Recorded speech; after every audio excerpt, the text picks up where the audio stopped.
I'm 1,000 pieces, still standing tall, a voice in the chaos. I've lived it all.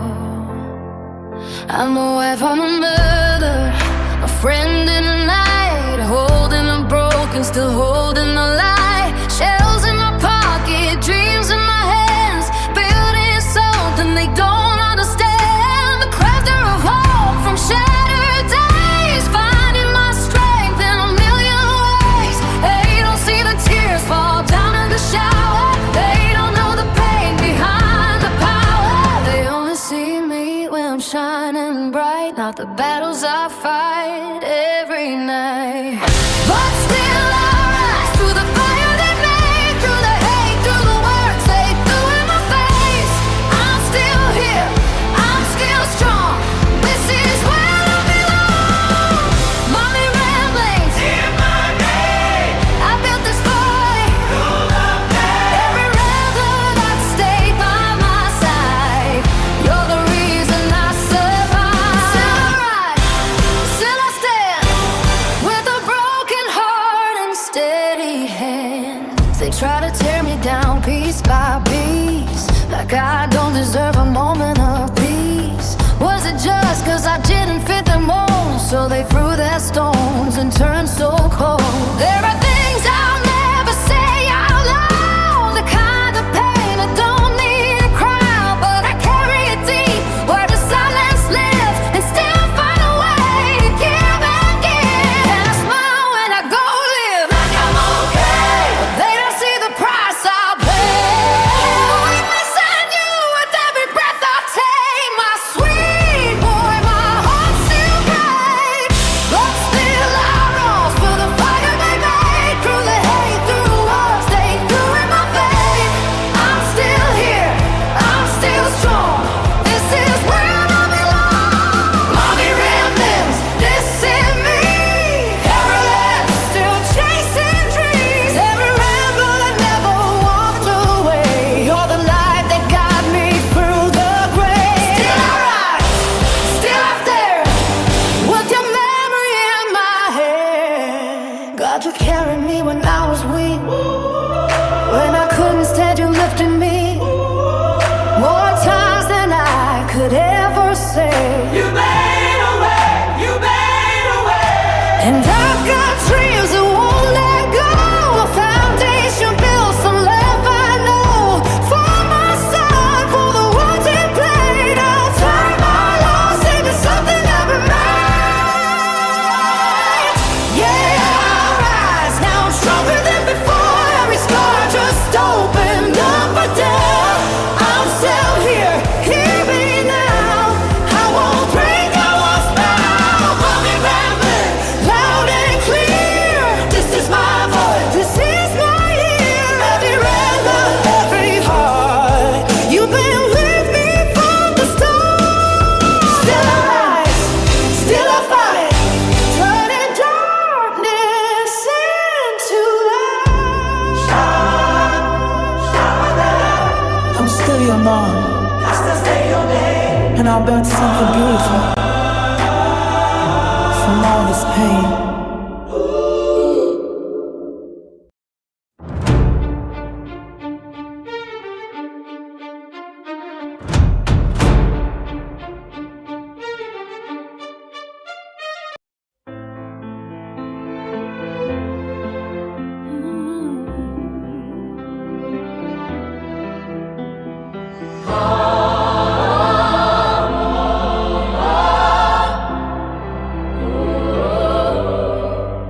They said walk away, they said the noise would win,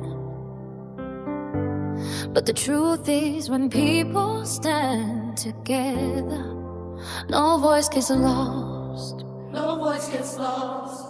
I've walked through shadows, heard the lies, watched the rumors multiply, but every stone that tried to break me only showed the strength inside. Some came hurting, some came strong, some just searching to belong. And every night our little corner turned strangers into one. And every voice that finds its place adds another light of grace.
This is more than just a street. It's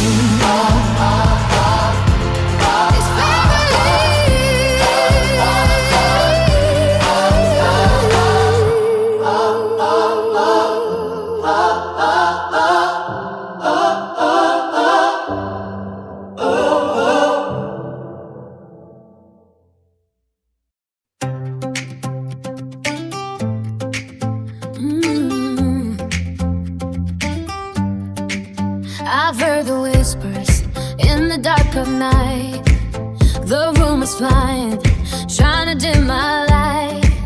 But every word they threw just made me see how strong a heart can be. I won't fade out, I won't run away. This little corner's here to stay. Welcome to Mommy Ramblings.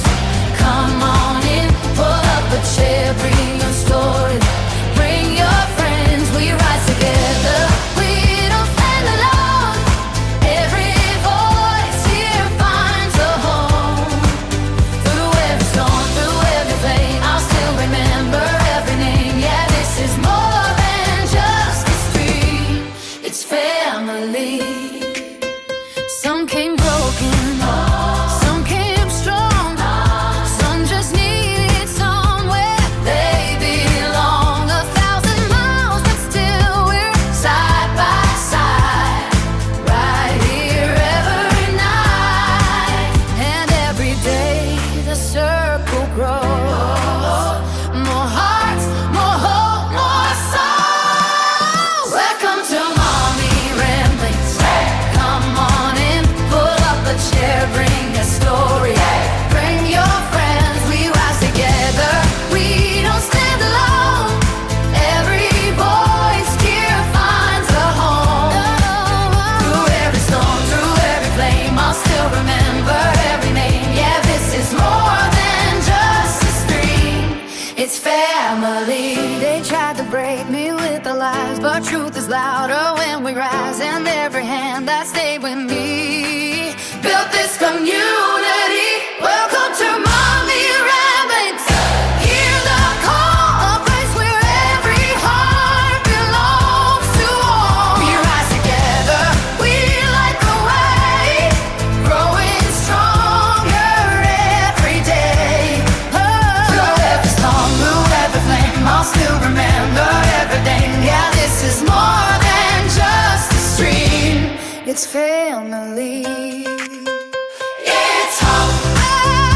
It's hope. It's hope. It's Mommy Ramblings. Welcome to Mommy Ramblings. Okay, hold on. Let me shut. Let it go. Doo-doo-doo-doo. Hold on a sec. Okay, let me get back to the chat and make sure that the mic is working. Doo-doo-doo-doo.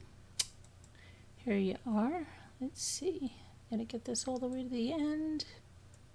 Hi, Linda. Let me see. Hopefully. Okay, beautiful.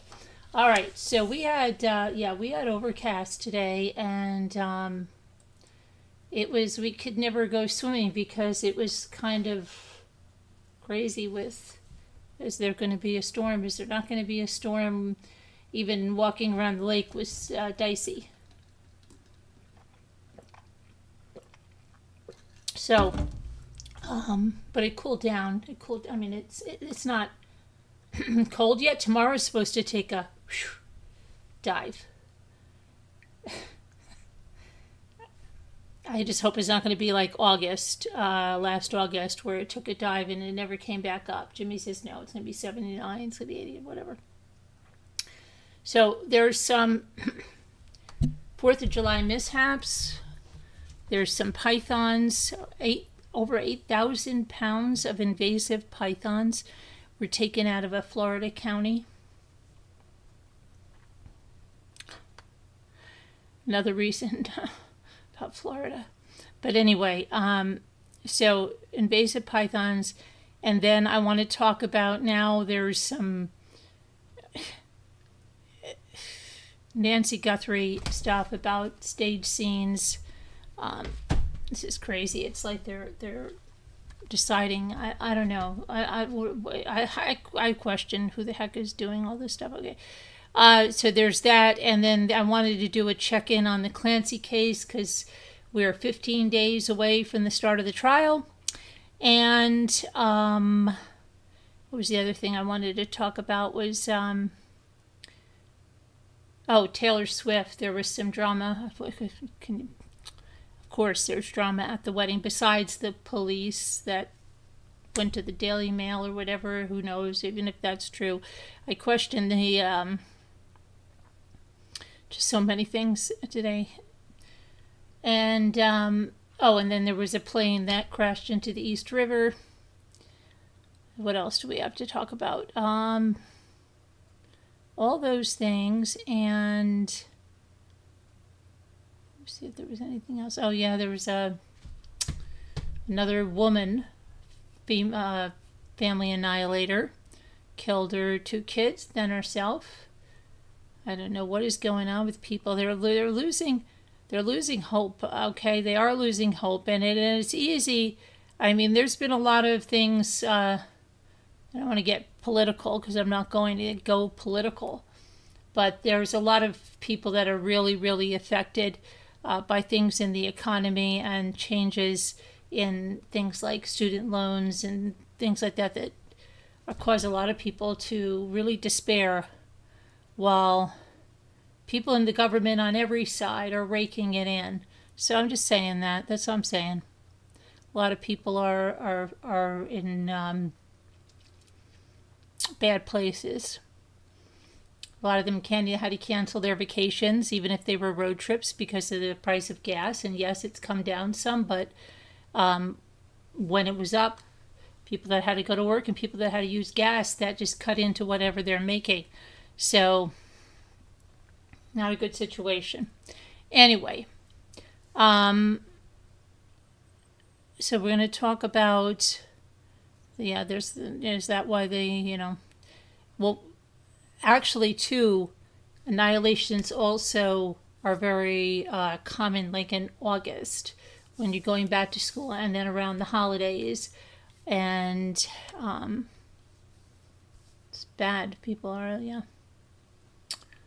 and in despair, let's put it that way. So, and then you've had that brutal heat. We're going to talk about, I think things had to be canceled in New Jersey, and then there were people that were just passing out over heat stroke, and then they couldn't even go to the beaches. Oh my gosh, because there were like either there was a shark out in there, but then a terrible thing in the Hamptons. A little 6-year-old Brooklyn girl, she was going after her shoe or something in the ocean, and she just got swept out. And terrible. That's what I mean. When you plan to go somewhere and you think you're going to have a great day, and then you end up losing your child. Like, I am just horrific. Okay, so Linda, it's just you and I. Everybody else is going to sit around and watch from the bushes. Come on, seriously, guys, you're just going to watch from the bushes? Okay, that's okay. Anyway, at least you're watching, but you could jump in. You can jump in and chat. And what else did I have? That and yeah, we'll see some other things. There's some other things Okay. Let's get on with it. So, shoot.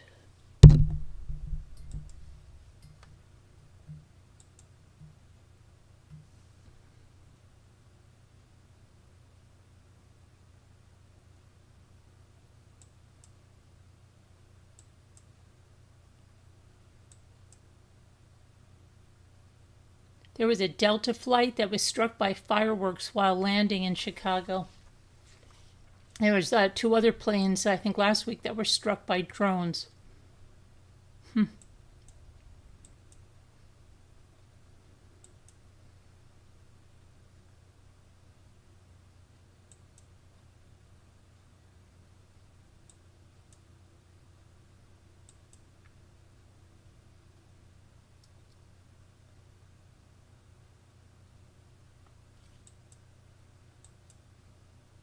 Okay, so here, we're going to talk about the pythons first in Florida.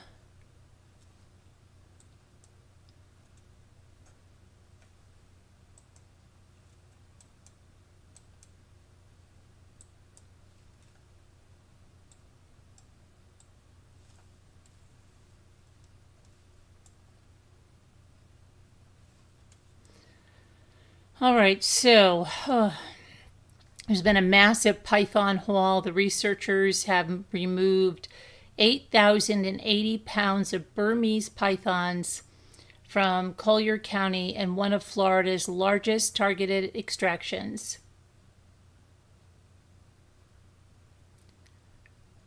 Scientists are testing heated robo-rabbits to lure the pythons from hiding, and they say that can improve capture efficiency and protect native species. Florida family caught the state's second heaviest python after it nearly constricted the father, removing 200 eggs from the breeding population. Yikes. Invasive Burmese pythons have caused severe declines in small mammal population in the Everglades, and they have significantly disrupted the local ecosystem. These invasive pythons. I'm trying to remember which is the researcher from University of Florida's Croc Docks team located a female Burmese python in the Everglades by GPS tracking data. The python was previously fitted with GPS tag, enabling scientists to find her nesting site, and this tracking was part of an effort to study and manage the invasive species. A removal operation, let's see, this is the largest single county python removal total, the 8,080 pounds in the state. And let's see. The captured Burmese python was a large breeding female. This is the one that almost constricted the dad. That could have produced approximately 200 eggs. By removing that snake, the Jackson family prevented those eggs from being introduced into the wild population in Florida. Okay, so the next thing, hold on a minute.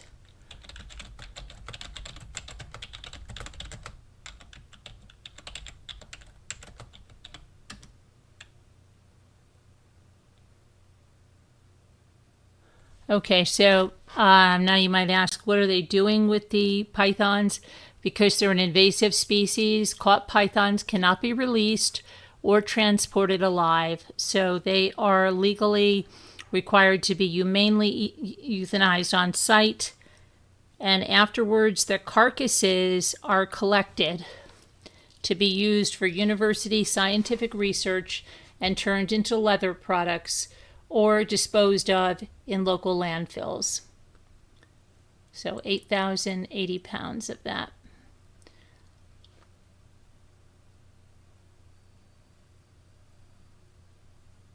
While you can legally eat python meat,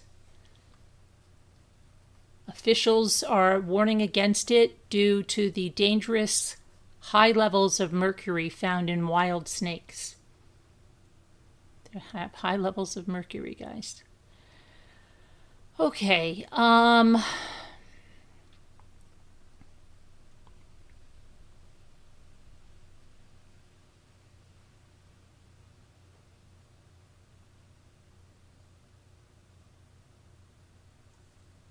okay, so that's what we got there. Pythons removed. Now we'll go to the next thing.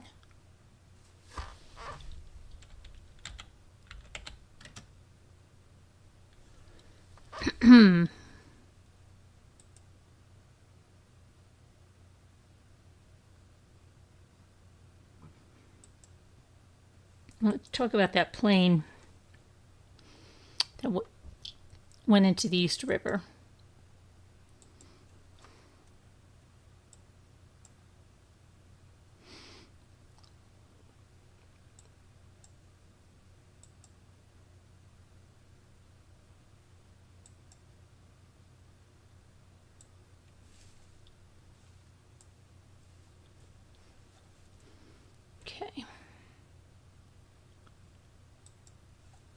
So it was a small plane that crashed into the East River in New York City. At least 8 people were rescued after the seaplane had a hard landing and nearly capsized in the East River on Sunday morning. There's a video that shows the plane bobbing up and down in the choppy water as lifeboats rushed to get the passengers off the plane. 8 people were rescued from the plane by the fire service. 2 passengers had minor injuries, and they were evaluated by the emergency medical staff. A New Yorker filmed the aftermath from his apartment window, and he told Metro, "I didn't see the impact. I only saw all the emergency boats rushing over after. I'm so glad everyone is safe. It is amazing news." He said it feels like it's happening more and more. A year or so ago, there was a helicopter crash into the Hudson River. After the passengers were removed from the plane, the ship was put upright on the water and towed back to the docks. I don't think they mean the ship. I think they mean the plane. Okay. It's a little scary. An investigation into the crash remains ongoing. It's been an action-packed 24 hours in the Big Apple. You know, they're all saying that the Brooklyn Bridge erupted in flames, okay? That's been like a little bit blown out, no pun intended, blown out of proportion. They said it was a debris fire, and nobody, you know, oh boy, the stories I've heard. Did you hear the Brooklyn Bridge burned down? No, it's not. No, it's still there. Okay.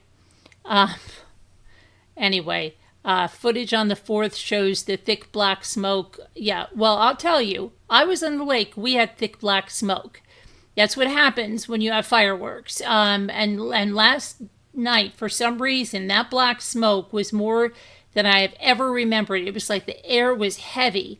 The wind came in a little bit later, but it was very heavy. And none of us remembered the smoke like that. It just wasn't lifting off it was just staying there. And that's probably, so we had 2 fires on rafts, like with the debris, and we had it last year. So, but the Brooklyn Bridge is still there, so don't worry about it. Now let me go. But there were tragedies, okay? So, there was a woman killed and 3 injured as a firework explosion created a huge car blaze. And that was in Southern California. I believe that was Newport Beach, that was. Let me see if I'm correct.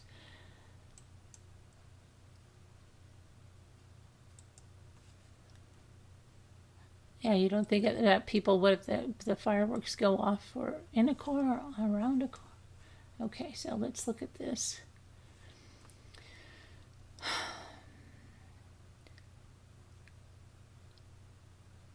A man has been arrested on an involuntary manslaughter charge after 4th of July fireworks exploded, killing a woman in her 20s and injuring 3 others, and sparked a massive car blaze in Southern California. The explosion erupted around 8:30 p.m. on July 4th at the 5600 block of D Street in Chino, where officers responded to reports of a vehicle fire, and they found people suffering serious injuries. Investigators believe a large quantity of fireworks ignited, which triggered an explosion and caused the nearby vehicle to catch fire. Authorities identified the suspect as 28-year-old Darian Traden James Jr. of Hesperia, who was detained on the scene before being booked into the West Valley Detention Center on a manslaughter charge. Jail records show he's being held on $50,000 bail and is scheduled to appear in court Tuesday morning. 4 people were taken to a hospital following the explosion, 3 adults and 1 juvenile. And officials announced Sunday morning that a woman in her 20s had died from her injuries at a local hospital. The 2 other injured adults suffered serious injuries but are expected to survive, while the juvenile was taken to the hospital for evaluation before being released to family members.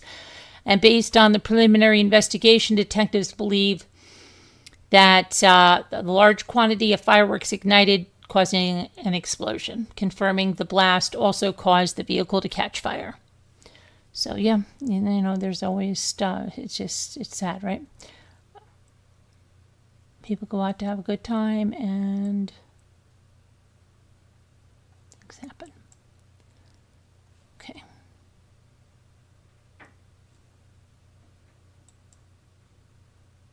Fire broke out in New Orleans, French Quarter, during the July 4th celebrations, as well as and Bourbon Street needed to be evacuated.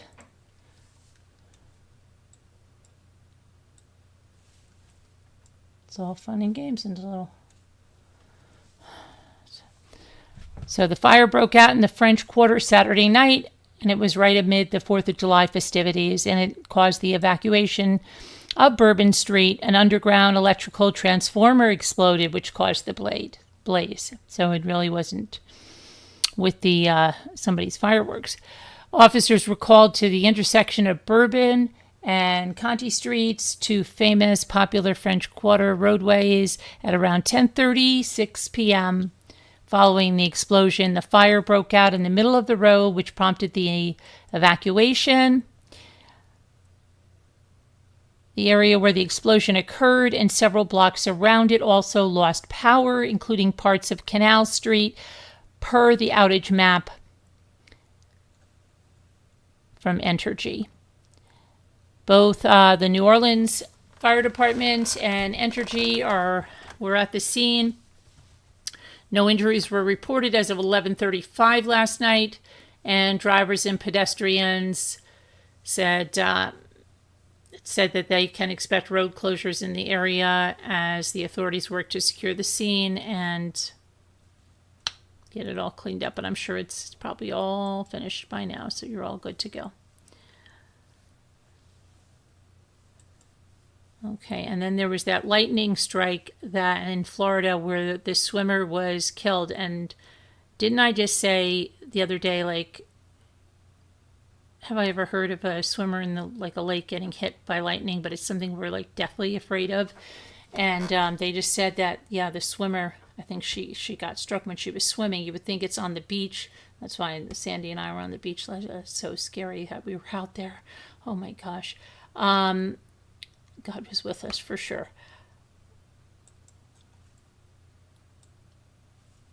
Okay, so this is the scene that was over there, and it was a powerful lightning strike that hit the water off the Florida beach and killed 1 swimmer. It left 3 others injured, as one horrified witness said it sounded like an atomic bomb. 4 people were enjoying a dip in the Gulf on Friday afternoon when a lightning strike hit the water. 1 man was struck by the bolt directly and declared dead at the scene. The other swimmers who had been waiting in the water when the bolt came down were rushed to a nearby hospital. Oh my goodness. A paramedic who was from Maryland was at the beach on vacation, rushed to help the man who got the direct hit.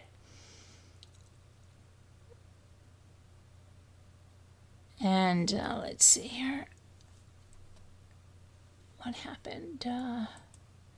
She deployed a defibrillator and began administering CPR in a desperate attempt to save his life. He had a pretty good burn mark from his shoulder down his chest. We just started to do CPR until the paramedics got there with all the other equipment, but it was not successful. Deborah Crombie, who was at the beach during her annual vacation, recalled the terrifying moment that deadly lightning struck. And she said, all of a sudden, it sounded like an atomic bomb went off. She told the outlet, I could see the flash, and I couldn't see at the moment where it had hit, but I knew it had hit either on the beach or right at the shoreline. It was so bright, our ears hurt, our eyes were blinded by it. That's how intense it was. That's like the one that I told you guys we saw right outside our house as we were going out the other day, and it was just like a blinding light, and it hit so close, and the sound, I told you, Luke said he felt it like through his body, and it was crazy. So she witnessed the bolt hitting the water and said it split in two after it struck. The man who died has not been identified, and but he had been staying with his family at the resort. Said his family is devastated, including a child. Wow, yeah.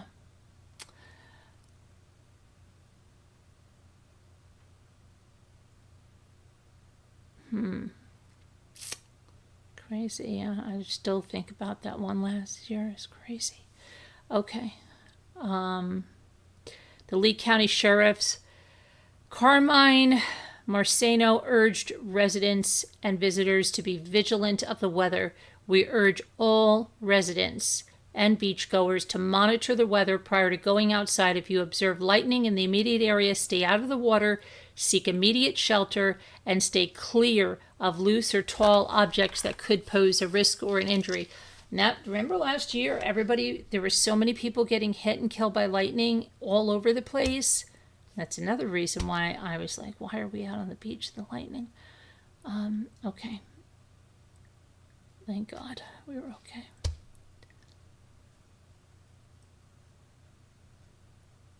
And I hope everybody stays okay and nobody else gets hit. It's terrible. Terrible when it comes out of nowhere, too. And that's how a lot of the storms have been coming. So you really have to track it on your radar. Okay.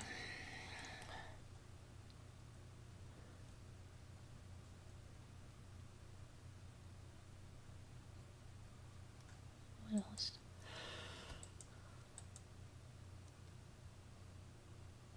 There is a shelter-in-place order for West Virginia. A massive warehouse fire.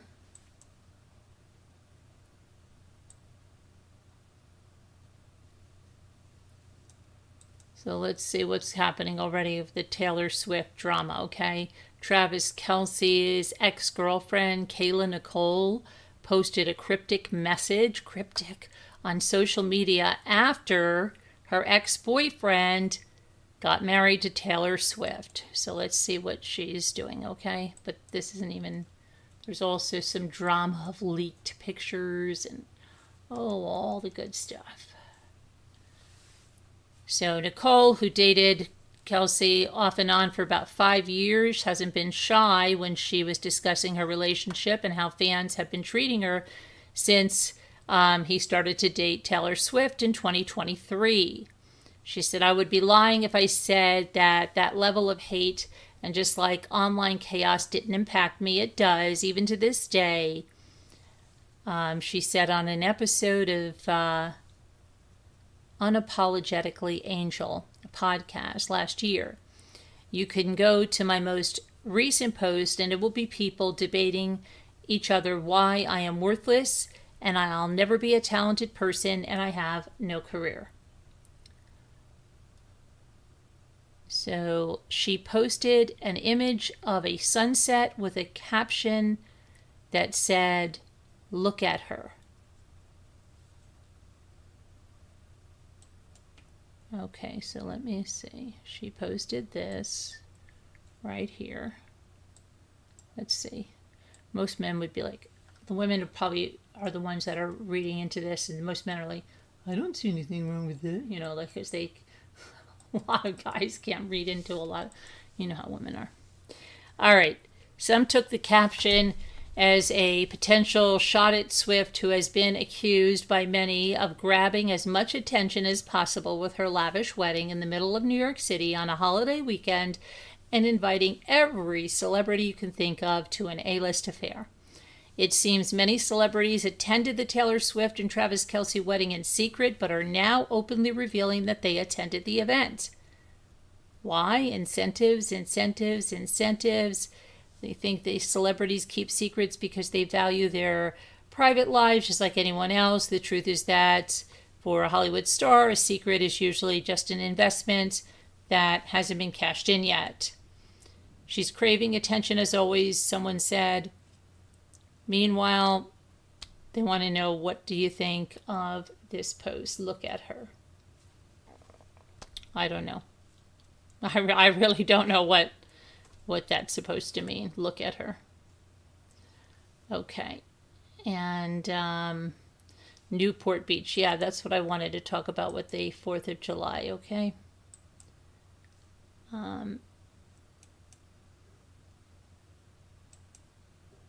You should have seen Edisto Beach in 4th of July. I thought it was a joke. Okay. Let me get this.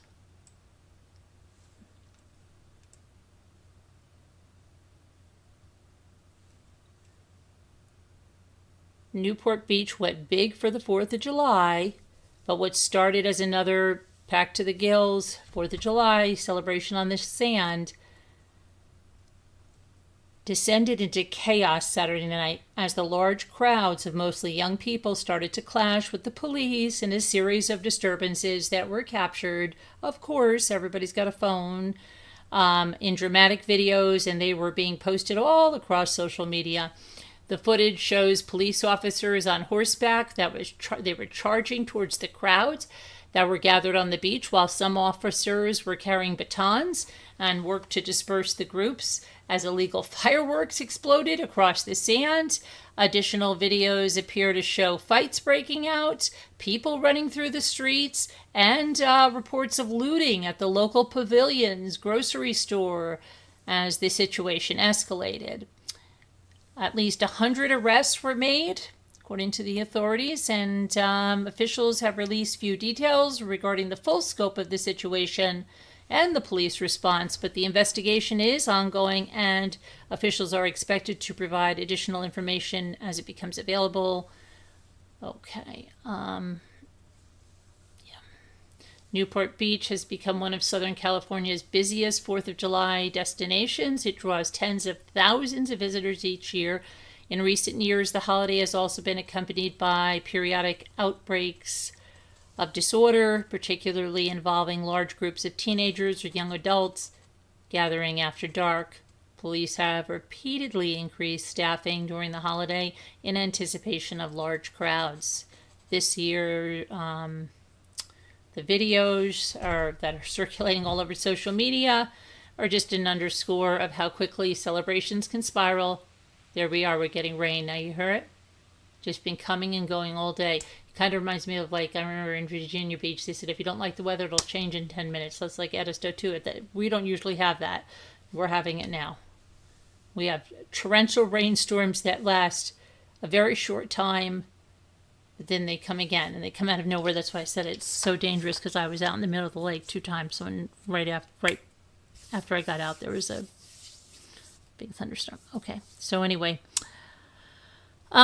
these videos are going and showing everybody what can happen, right, when things spiral with thousands of people in a confined area. So not good. Okay. And the alligator attacks are just going crazy. Now, a California woman was killed by an alligator on a Florida hike. Florida, so you got the alligators, you got the snakes. That horrific attack that was caught on video too, where the woman's arms were off and she ended up dying, but horrible.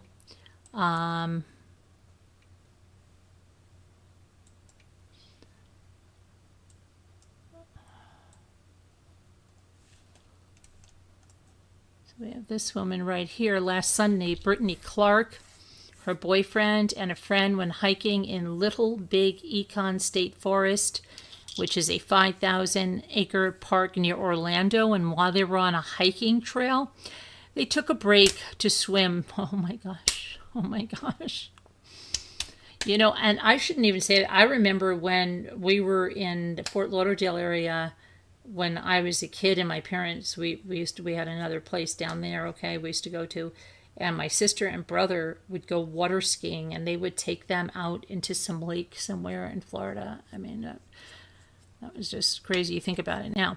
Anyway, but they went to take a break and take a swim in the, let me see, Econlockhatchee River. She was in 3 feet of water when she was grabbed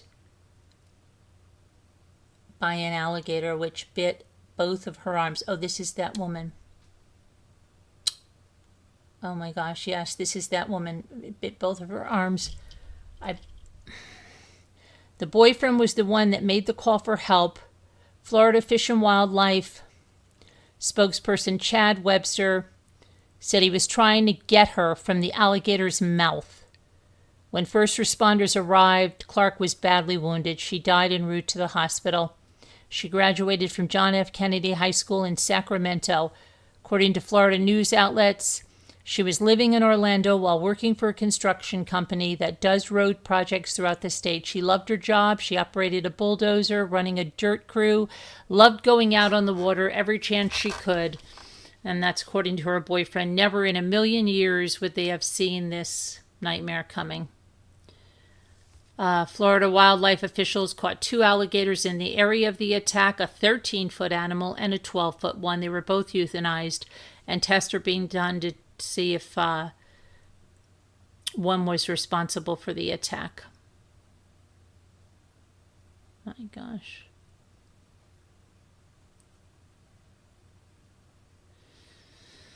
Oh.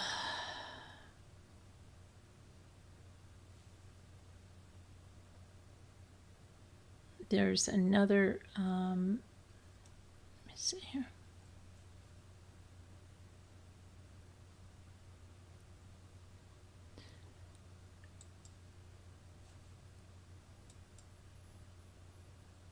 Okay.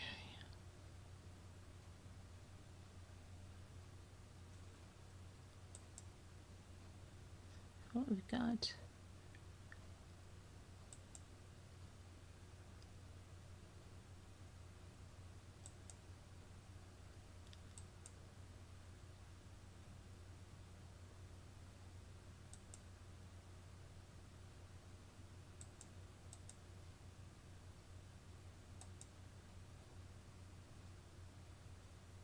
Oh, an invasive curly-tailed lizard is spreading across central Florida up from the Bahamas.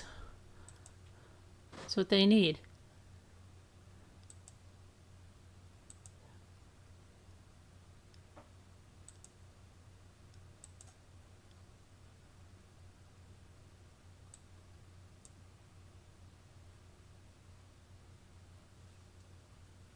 And then there was a shooting. Let me see here. Several Lake Tahoe beaches had to close early on July 4th due to unruly crowds.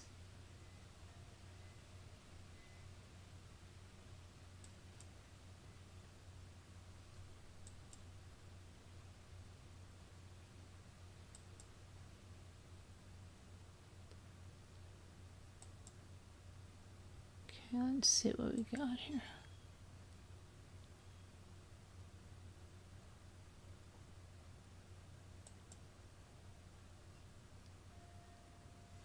Oh, Paramus, New Jersey. That's very close to where I grew up. They said that some of the residents there likened the Saturday storm to a tornado. I believe it because Ethan was down in outside of like Orange County, close Warwick, and he said the storm was so bad they did think it was going to be like a tornado. The wind was crazy, and they thought they were going to have to cancel everything.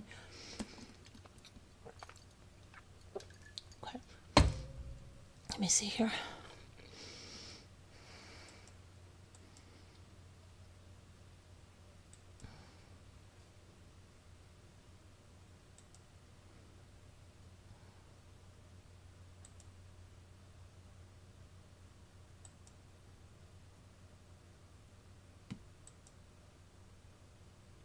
And there was a scuba diver who was found dead off Treasure Island Beach. Let's see here. But I'm looking for, let me see if I can find the,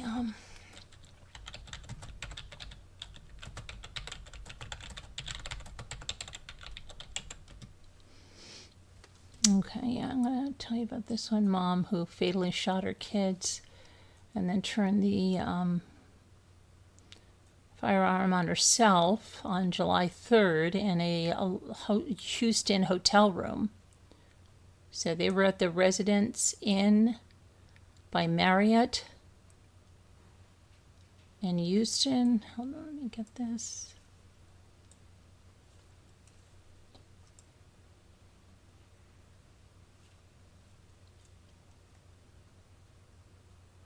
Mother was 40 years old. The two children were 6 and 9.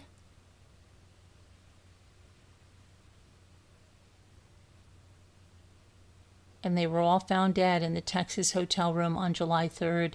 The Houston police officers discovered the bodies after the hotel staff conducted a welfare check on the guest who was not heard from in 2 days. Police say they believe the incident was a murder-suicide. Officials shared on July 3rd that the police were called to the hotel for a report of a shooting just before 11:45 a.m. local time. Houston Police Department Lieutenant Larry Croson said that the staff at the hotel noted that the guest had been checked into the room on Wednesday, July 1st, and had not been heard from since. So they went there to check on the room, and that's when they discovered them. So I guess she had a silencer, right? Because nobody heard the gunshot. Inside the room, they found the 40-year-old woman dead with a self-inflicted gunshot wound, as well as the 6 and 9-year-old boy, both who died from gunshot wounds. And they said that the shooting appeared to have happened earlier than Friday. Right now, preliminarily, we believe this to be a murder-suicide. This does appear to involve mental health issues, you think? Neither the mother nor the children have been publicly identified.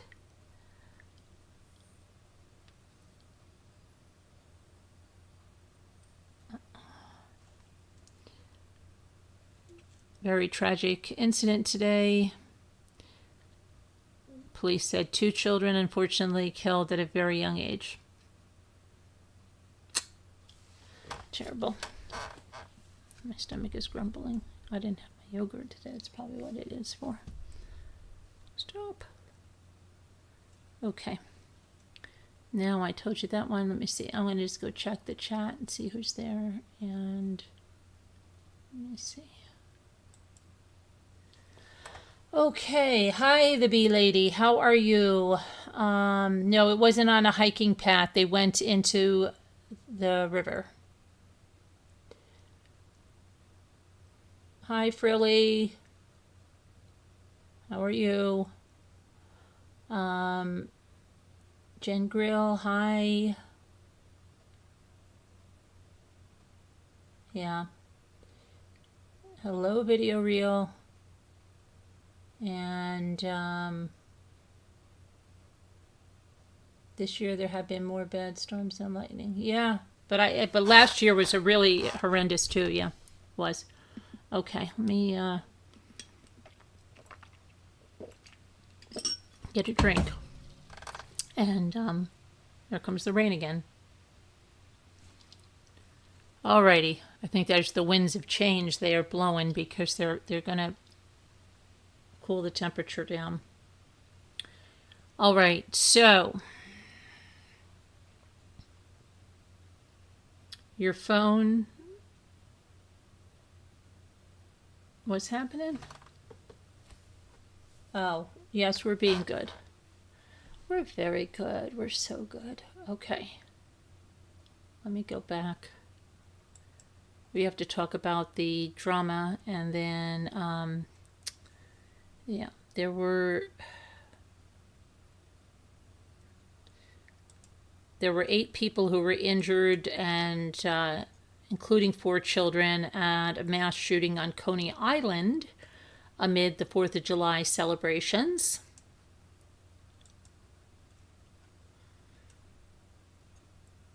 So let's see what that's all about.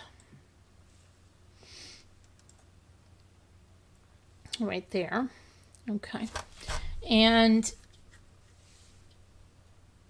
The shooting occurred near Coney Island's boardwalk during the fireworks display on Saturday, July 4th. At least 8 people were reported injured, including 4 children, and the children's ages were 6 to 14. A 21-year-old woman is in critical condition. She's all right. At around 10:30 p.m. local time on July 4th, the New York City Police Department responded to reports of a shooting near the intersection of West 30th Street and Surf Avenue in Brooklyn's Coney Island.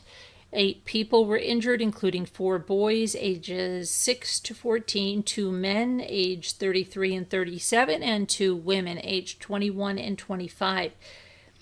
They were also injured in the shooting. And all victims were transported by EMS to local area hospitals. 7 people were listed in stable condition, and the 21-year-old woman was listed in critical condition. The victims have not been publicly identified. Gunshots were heard ringing out during the fireworks near the boardwalk. People gathered outside of Sea Park Apartments after the shooting to help those injured. And let's see here. A firearm was recovered from the scene. It's currently unclear how many gunmen were there or what the motive was behind the shooting. No arrests have been made in connection with the incident at this time. Well, an investigation is still ongoing, and that's what there is there. Now,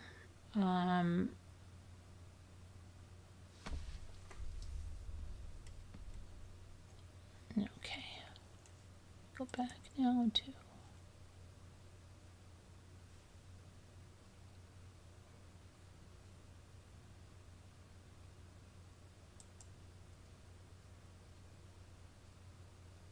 Coast Guard rescued 8 off of Fort Myers Beach.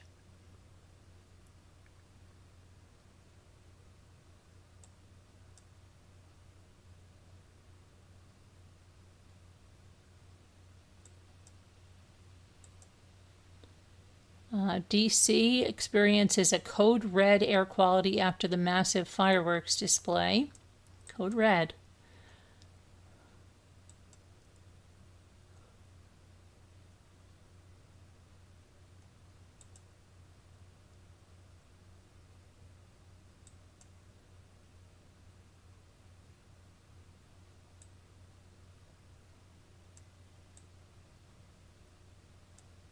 Okay. Trying to get, there was a man killed in Central Islip backyard after exploding fireworks blew up in his face.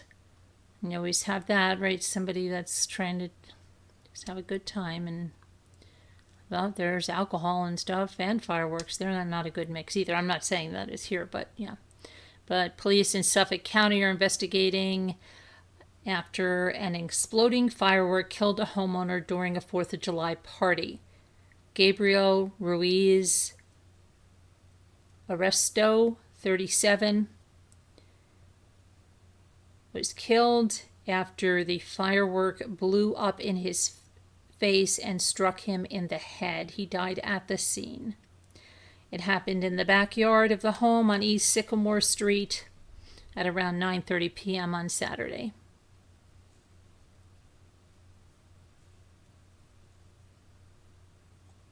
What is it? Pensacola, 19-year-old killed and 6 others injured in a July 4th Florida teen takeover. Oh my goodness.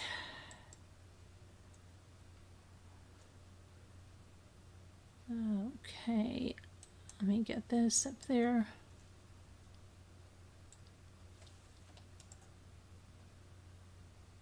Go on now. Okay. So what do we have here? 19-year-old man was killed, 6 others injured in a shooting overnight after hundreds of teenagers filled downtown Pensacola for the 4th of July. Police describe it as a teen takeover that began with children as young as middle schoolers holding fireworks and escalated into an increasingly dangerous situation as older teenagers and young adults filled the streets Saturday night and into Sunday morning.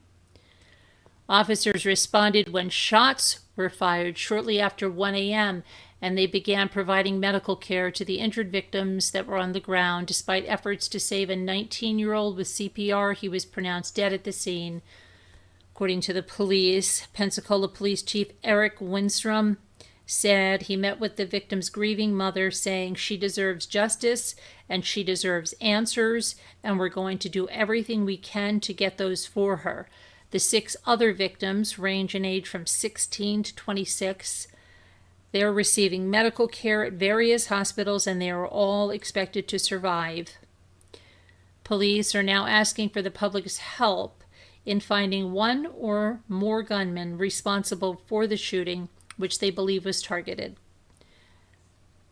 The Pensacola Police Department has nearly tripled its staffing in the area in anticipation of crowded holiday celebrations, according to Winstrom. We had about 50 extra police officers down there, and even with that police presence, someone was still emboldened enough to commit this heinous act of violence this morning. Young adults, teens, and children were engaging in what Chief Winstrom describes as frightening behavior. Throughout the night, police encountered the teens fighting, launching fireworks at other people, and carrying handguns. Officers made multiple arrests throughout the night, unrelated to the shooting. Authorities,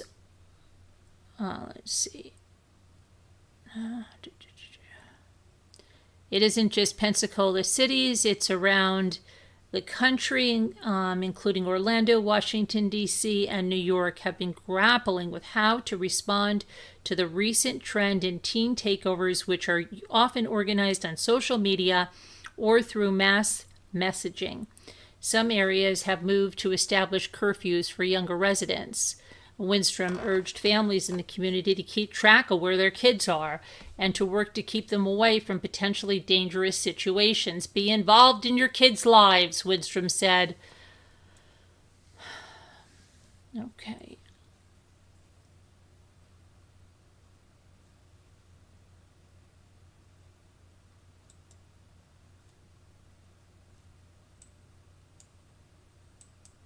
Okay, this woman.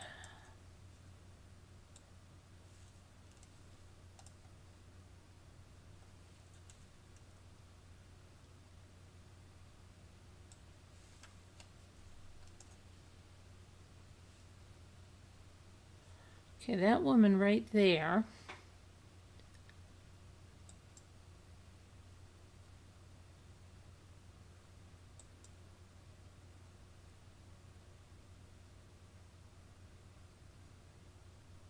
Hang on a minute, because... Oh, wait a minute. A 20-year-old died in South Carolina. Let me forget to tell you about that, but let me tell you about this first.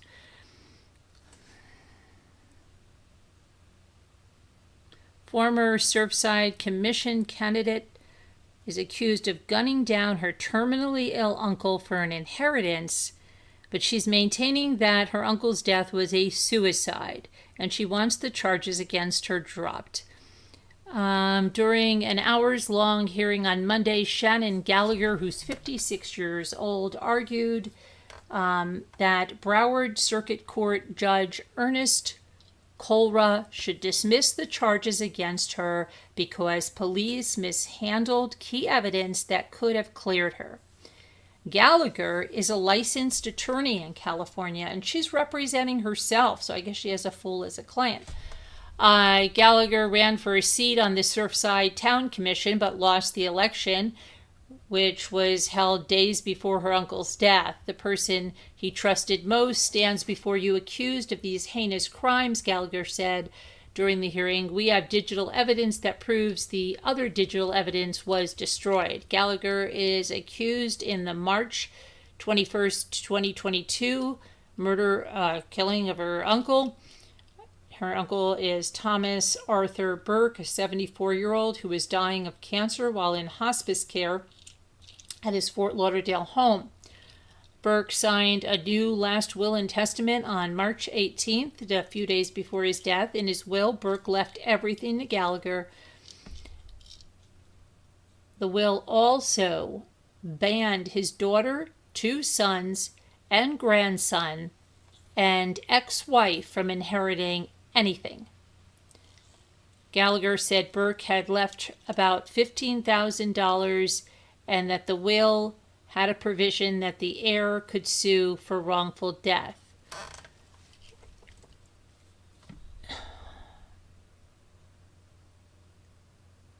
What the heck? Gallagher, who said she cared for her uncle while he was in the hospital, while he was in hospice care, has maintained that her uncle killed himself as she slept in the next room. She's charged with first-degree murder and assisting self-murder, which in Florida is treated like a manslaughter offense.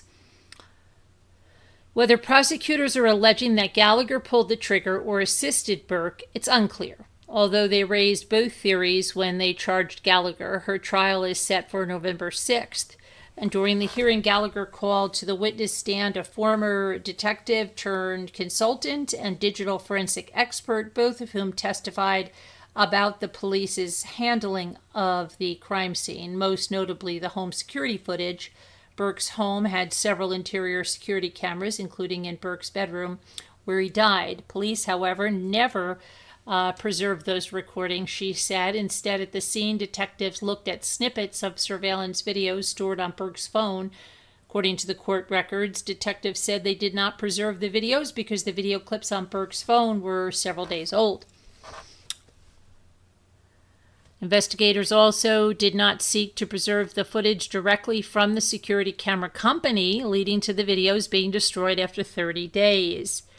In her motion to dismiss, Gallagher said the Broward Medical Examiner's Office determined that Burke lacked the strength to fire his Colt 1911 pistol, but Gallagher alleges that video clips from the security cameras show Burke walking around and opening heavy doors in his apartment. He was also captured on video at his desk, where Gallagher said a suicide note was found. According to court records, Fort Lauderdale police detectives testified that there is physical evidence that does support Burke shooting himself. The gun was found next to him, connected to his hand by a rope. Gallagher has been out of jail since April of 2023, when she posted a $500,000 bond. The judge ordered Gallagher, who is on house arrest, to surrender her passport and avoid contacting Burke's relatives. Prosecutors and Gallagher have until July 27 to submit written arguments, and it's unclear what the judge will rule. So we'll see. That would be interesting if they went to trial with her representing herself. Okay, I don't know what the neck brace is about.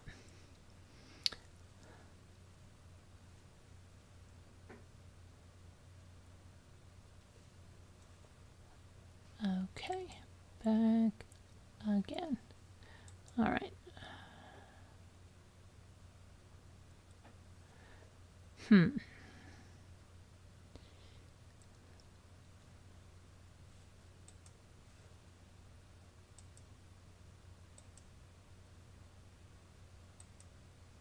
Storm down the trees and sparks. Yeah, New Jersey is getting... Okay, now, I wanted to tell, we have to talk about the drama at the Taylor Swift wedding, right? And then we have to talk about Nancy Guthrie's stage scene. See, I'm not forgetting. It's no clickbait. I'm going to give you it all. Let's do Taylor Swift, and then we'll talk about the alleged staging of the scene, okay?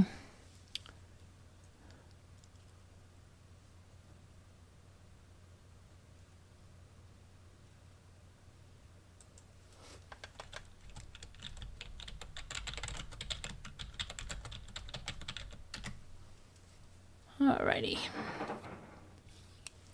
So we have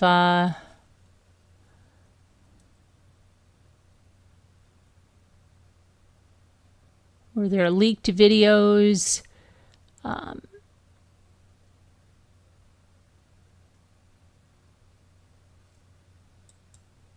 Let's hear what we got over here. Taylor Swift and Travis Kelce's wedding was hit by drama as MSG workers escorted over alleged photo breach. 4 union workers were removed from Madison Square Garden before Taylor Swift's and Travis Kelce's wedding and now face venue sanctions. Let me get the graphic up so we know we're on something else.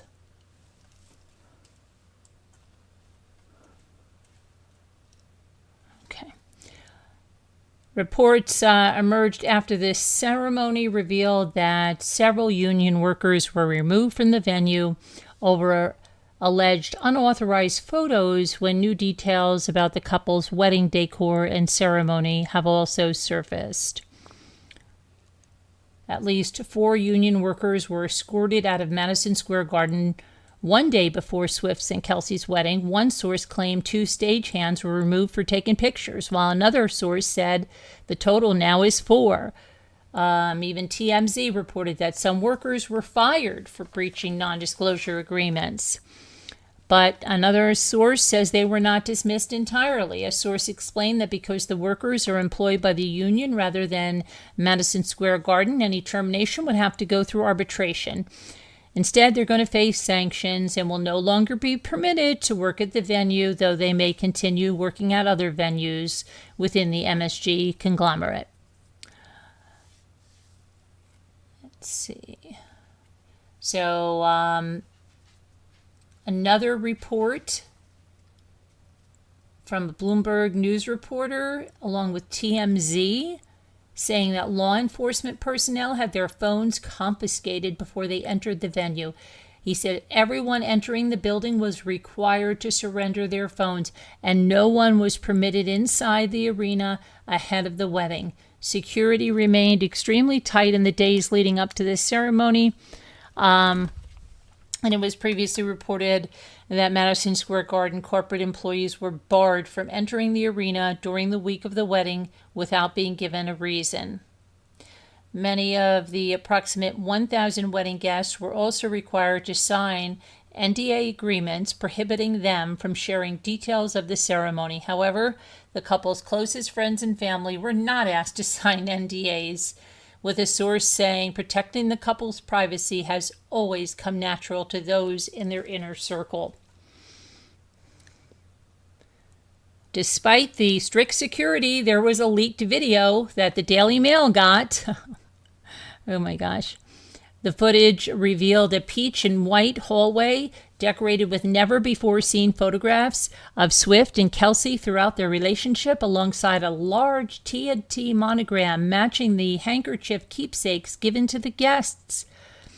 According to the outlet, singer Candy Staten's anthem, Young Hearts Run Free, played in the background. The area where the couple exchanged vows had been transformed into an enchanted garden featuring trees and emerald drapery, and the ceremony guests entered the reception through hidden doors behind the altar. One attendee said guests headed into the reception area after the vows to continue the celebration.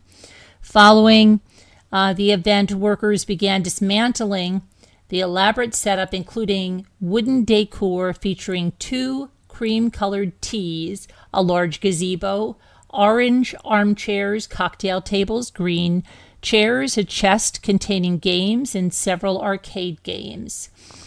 One employee said the cleanup was going to continue for 24 hours, and George Stephanopoulos shared that the couple had little books at the altar, while co-host Robin Roberts revealed that they exchanged their own vows.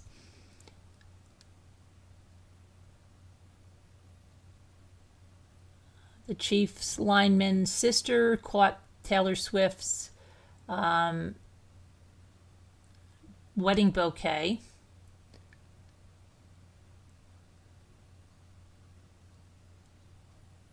And then her former high school teacher died on her wedding day.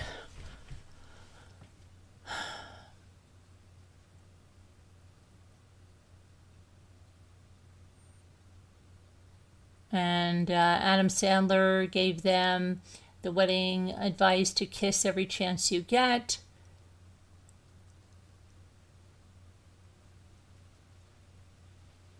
Let's see. So that is they had a wedding car with a TNT MRD license plate outside of Madison Square Garden.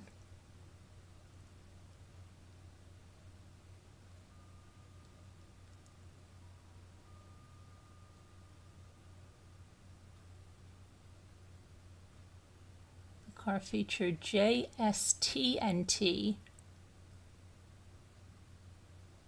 MRD plate, matching the just TNT married display. Sorry. Okay, so that's it for that. And what was the, now we're going to go to the Nancy Guthrie. I did not forget the stage scene, okay?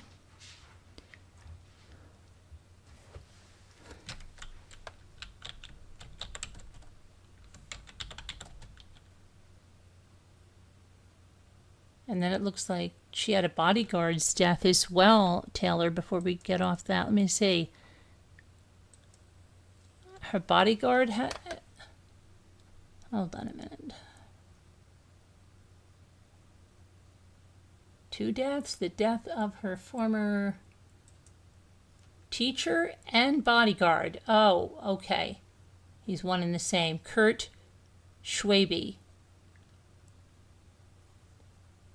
who remained a proud supporter of the singer throughout her career.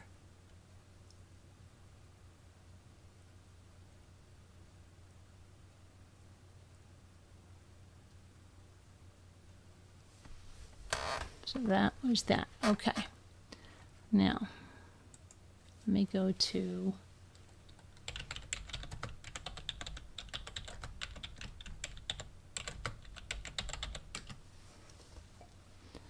All right, so now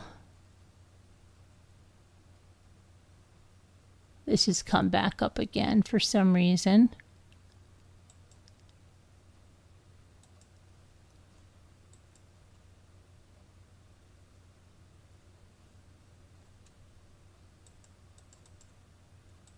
Which I'm going to try to get the details of what's going on here.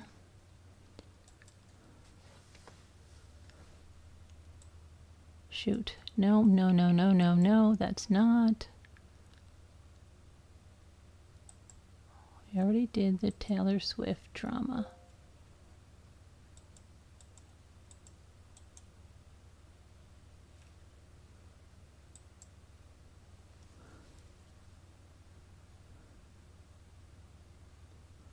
Okay, now what the heck? All right, let's try this again.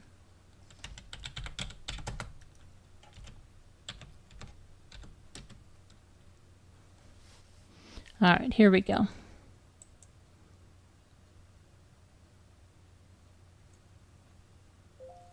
Let me get a graphic up here so we know we're on to Nancy. Do you think she'll ever be found? I don't know.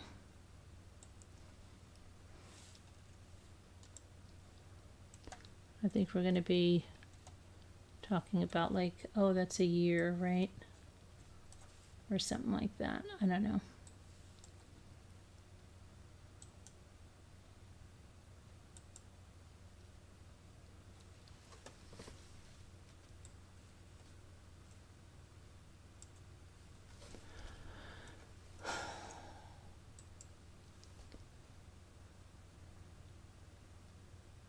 So a crime scene investigator recently explained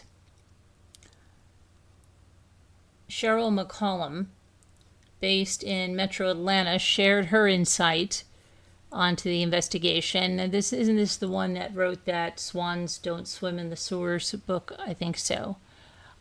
She said that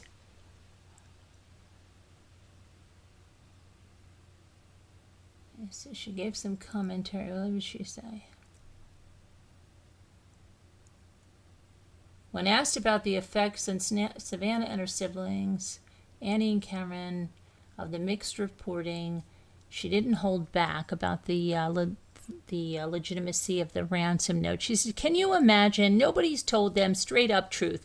Nobody's shown them, hey, this is the playbook we're using. This is how we're going after these people, or this single person, which I still believe is a single individual. McCullum continued that Savannah is still left with, is this one person or three people? Is she alive? Is she not alive? If she died, when did she die? Is she buried? Where is she buried? I mean, they know nothing. There's no comfort. There's no answers. And the reality for everybody, there is someone out there that took an 84-year-old woman while she was bleeding from her home. Okay, and let me see where she's saying. She's saying that the case has been so botched since day one. Now, where is this stage scene? Are we getting, where did she say that?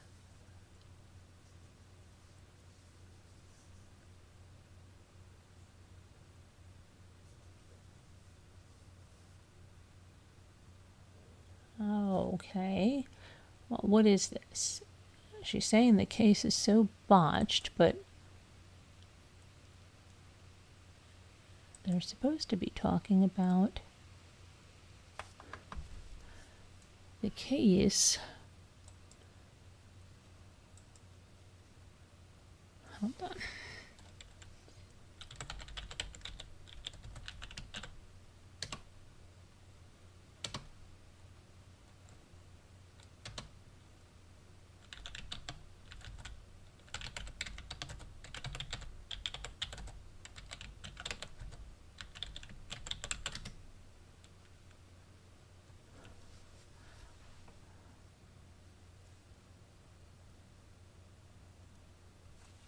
Alrighty.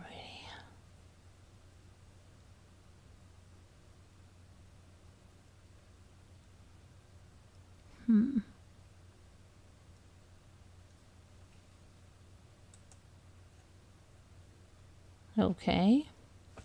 So they're just lying about that? What's going on with this? Okay, here's another FBI hedging with new Nancy Guthrie statement. What is this about now? Let's see. 12 hours ago.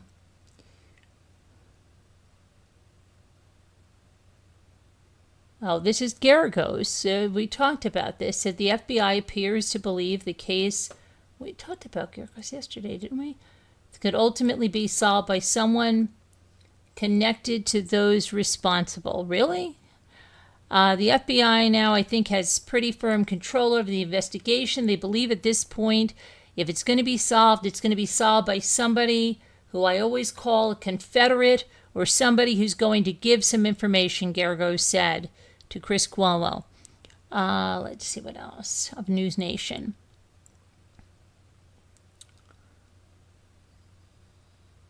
The bottom line is, whatever they're mentioning that we know of is stuff they could have just learned online or picked up from AI, and the satellite images of the scene and everything else. So without any proof of life or death, there's no reason to believe that any of those notes are real, said this one woman. But she said, I agree with Mark Garagos.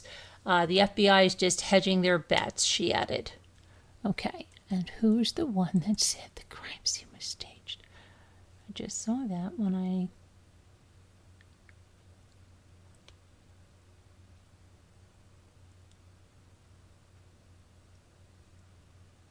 Okay, so botched. Crime scene investigator recently said the crime scene is so botched. Is that what they're calling staged now?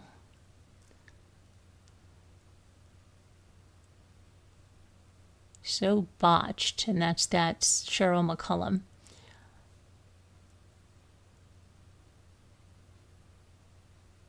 You have not seen Savannah and her family on the same podium as the FBI and the Pima County Sheriff. They should have been standing together making statements from day one, and we haven't seen that. They're not on the same page, and it's sad to see this, she said.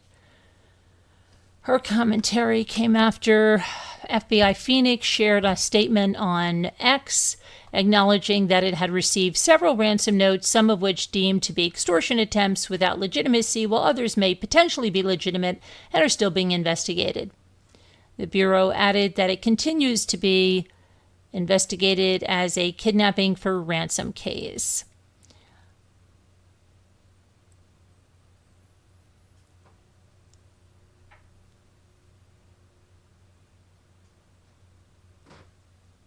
Okay, so that's what she means. Was it botched?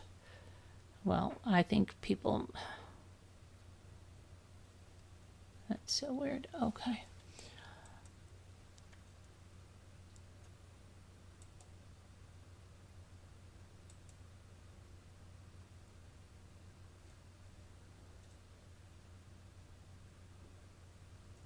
All right, now let's go over here.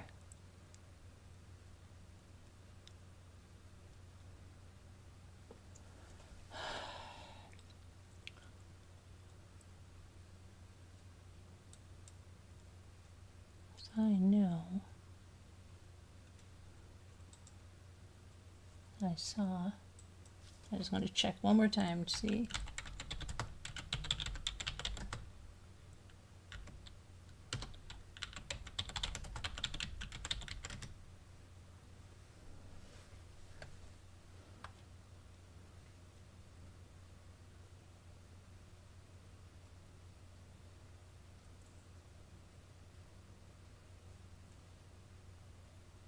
It's Dr. Gary Bricado, but that was several weeks ago, and said it was possible the crime scene was staged.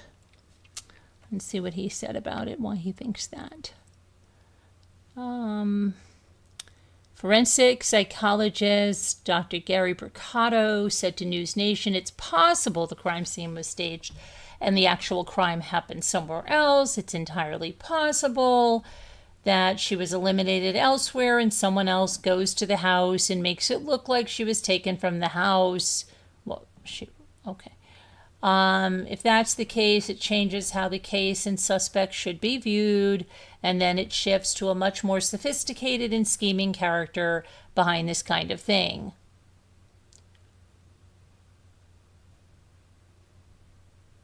Bricado noted the suspect wearing the mask and a holster does not appear to be nervous or rushed.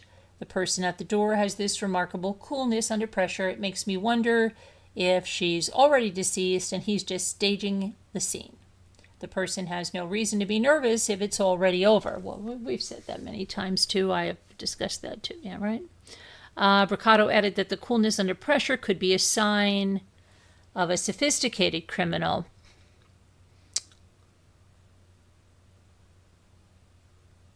While others contend this could be a beginner who doesn't even know how to be stealthy yet.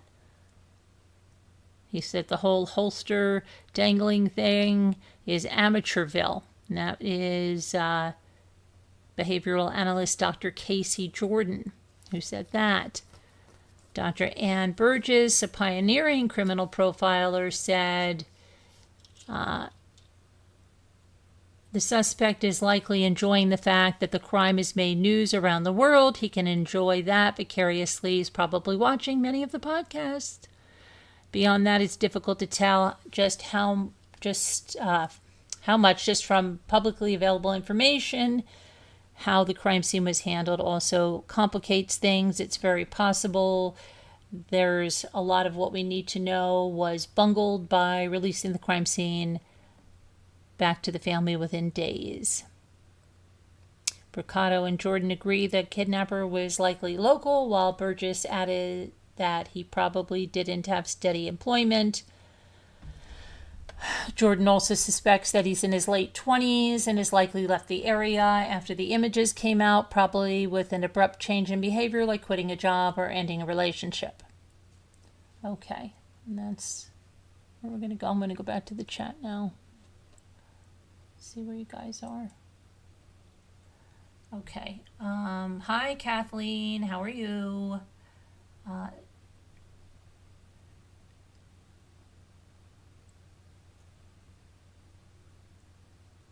Hi, Matt.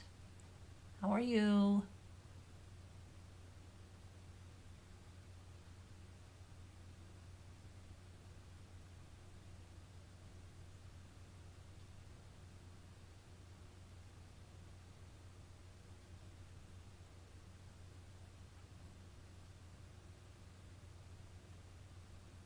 Oh, really, Philly? Yeah, I don't think they're the most factual source, right? They're just out there to get something out. Um,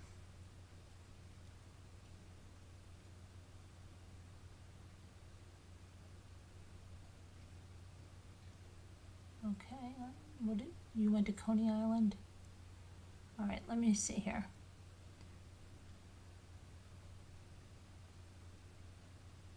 Please don't say it could be a beginner, LOL. That says a lot for the investigation in LEL. Oh, I'm not saying it, Kathleen. I'm just letting you know what they said. I'm letting you know what these three so-called experts said. I'm not saying anything as myself. Okay. Come on now. Get down.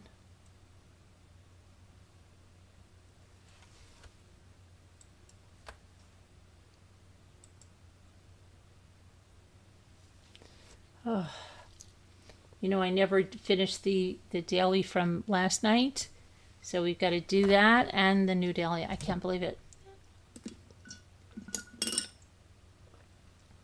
I'm with you on that 100%. Oh, okay. That's good. Better than 98%. 100% is good.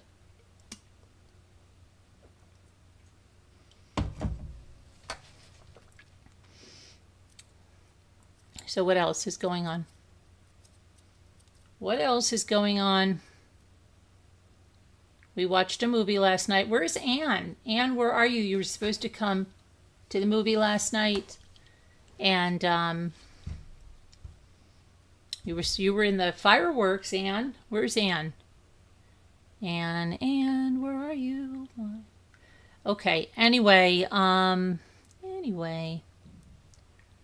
what else is going on? That's about it.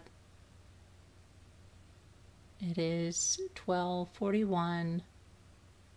Snow remover, if you heard me, please go check. You're still in Slack. I tagged you. You're in there. Oh, you're just saying they need to stop writing these things that make themselves look so incompetent. I got you, Kathleen. I got you, girl. What else? There comes the rain again. Keeps coming and going, coming and going, coming and going.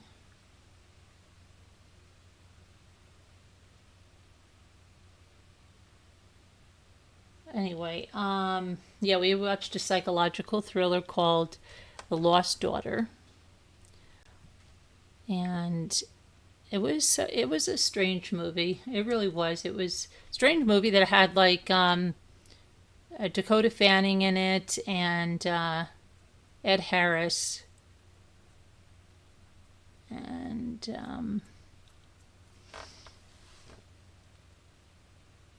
some others.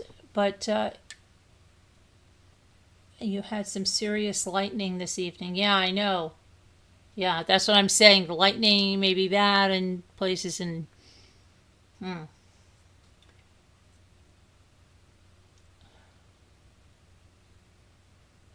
Anyway. So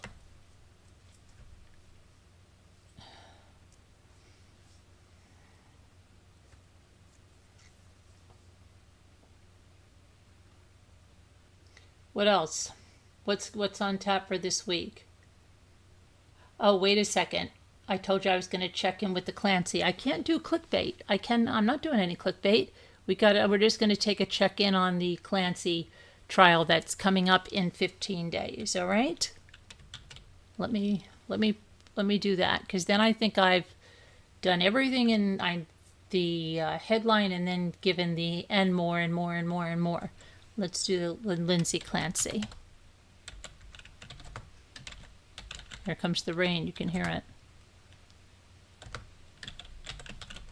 Let's see what's going on in that. In that case, if there's anything coming up. Alrighty.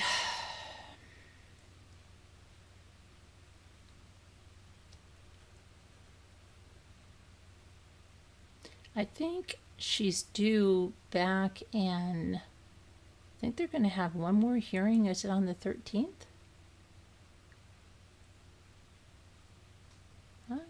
thinking so. Just seeing if there's anything else that's come out, or let me see.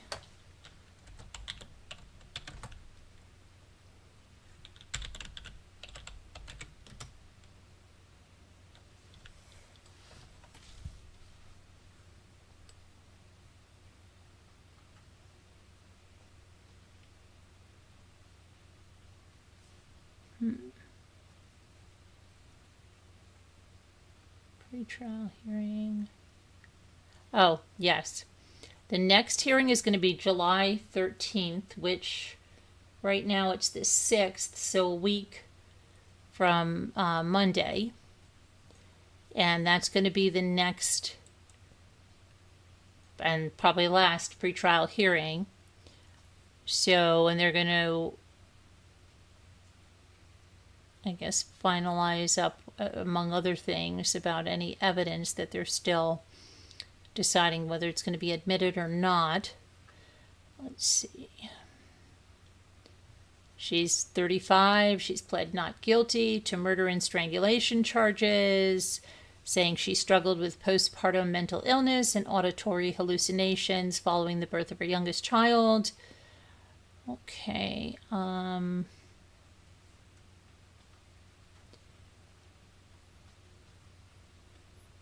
Her attorney said he will mount an insanity defense, but the prosecutor, Jennifer Sprague, paints Lindsay Clancy as a cold and calculating killer who executed her children one by one and purposefully sent her husband Patrick out to run errands, giving herself time to kill their children and attempt to take her own life. You know, they had argued about the 911 call. That's going to be admitted. Patrick Clancy will testify in his wife's murder trial and be available for cross-examination. Reddington said he personally disagreed with the request just because the 911 call is horrific. Oh, they're talking about the 911 call there. But he conceded that he has no legal basis to launch a formal objection. The judge said he needed to listen to the audio to see how much of it is admissible in court, though he was inclined to allow the full call to go into evidence. Separately, prosecutors asked Sullivan for permission to show the jury the crime scene pictures and the autopsy pictures of the Clancy children. These photographs will help to display a complete picture of the incident and the cause and manner of death for the jury. The photographs the Commonwealth intends to enter in evidence are graphic, but not gruesome or likely to shock jurors in this day and age, they said. Reddington, the defense attorney, said he trusted Sullivan's judgment on that matter, and the judge allowed prosecutors' request subject to the specific photographs. Sullivan likewise allowed prosecutors' request to take jurors on a trip to the Clancy's former home in Duxbury, as well as a restaurant in a local CVS where Patrick Clancy ran errands the night of the murders. After an attorney for the current homeowner objected to the motion, hold on a minute here. Or did that just go? Objected to the motion, Sullivan said he would issue an order to address the homeowner's logistical concerns. The judge withheld a ruling on the prosecutor's motion to use a physical demonstration to illustrate a Massachusetts State Police crime lab forensic scientist testimony about blood pattern analysis inside the Clancy home. Sprague floated the idea of spraying and smearing a board with a substance similar in consistency to blood, though Reddington dismissed the proposed testimony as voodoo forensics. The attorneys tentatively agreed to revisit the matter at Clancy's next hearing on July 13th. So that's one of the things they'll do. Let's see. They estimate, both the defense and the prosecution, it could take 4 to 6 weeks. What else do we have? So that's what we have on Clancy so far. And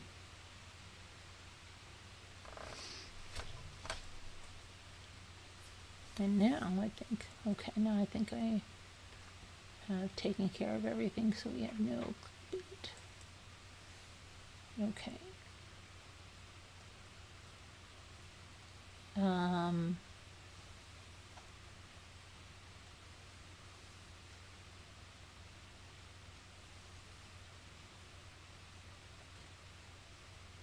That's what I have said. That was all premeditated. She knew what she was doing when she sent him out. Hello, Sassy. Let's see. I'll get your chickens. They said call somebody that cares. What chickens? What? Chickens. What made video think of chickens? Did I miss something? How you get them, video? How are you gonna get the chickens? Okay, let's oh, the rain's getting worse, so we have to do this. We have to finish this daily puzzle and do the next one, at least.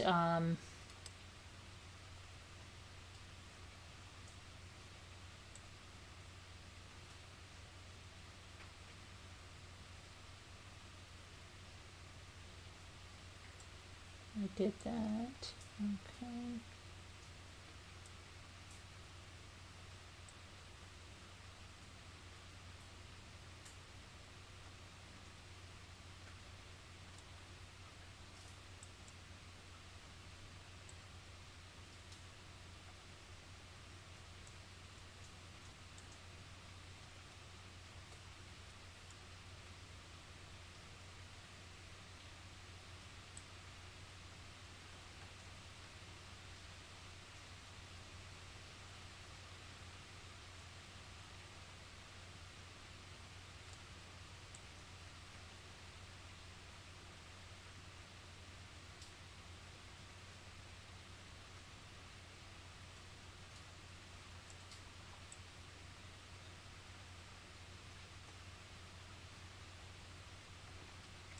This is so weird, this one here.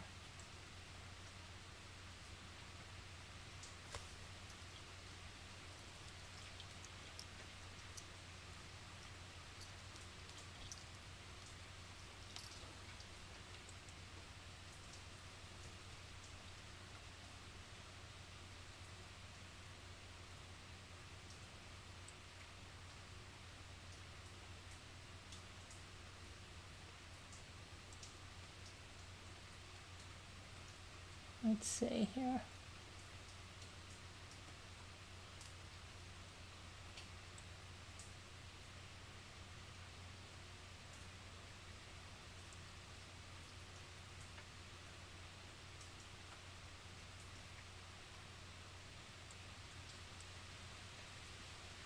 Oh, come on, the rain's really picking up. And usually when I come back to something like this, I don't know why this one is being so weird.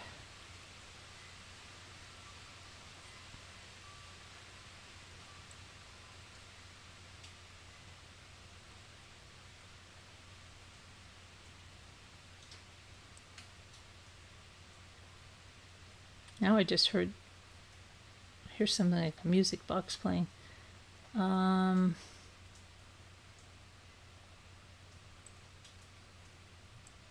Okay, at least I got that. All right.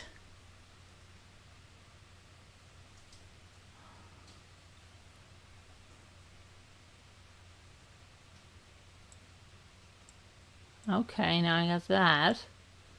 All right.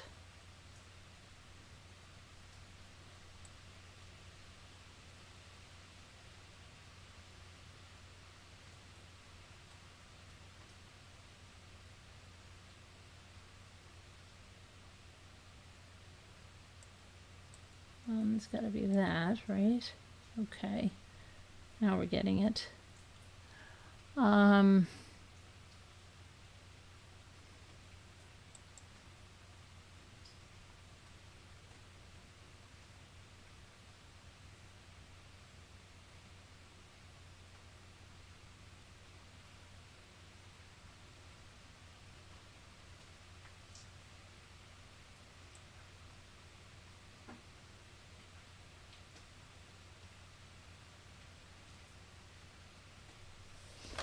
did that. Oh my goodness, now what do we have?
You heard that too?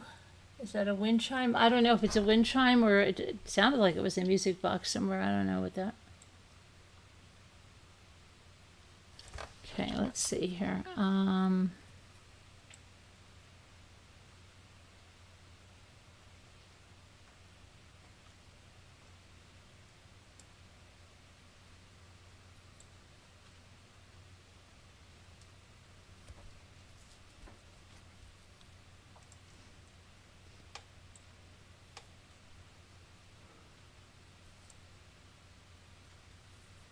What do you? Oh, maybe Bumble?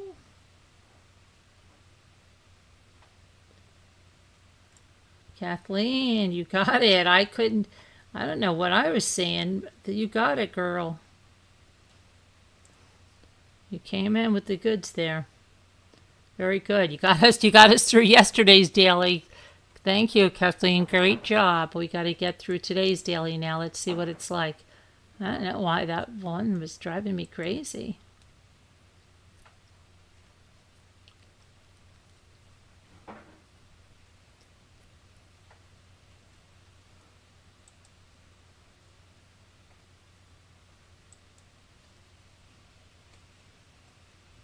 Wow, I thought we were going to get the same thing. I said, get out of here. Plum. Plump. Plumped. Okay, and then we've got pump. And plume, right?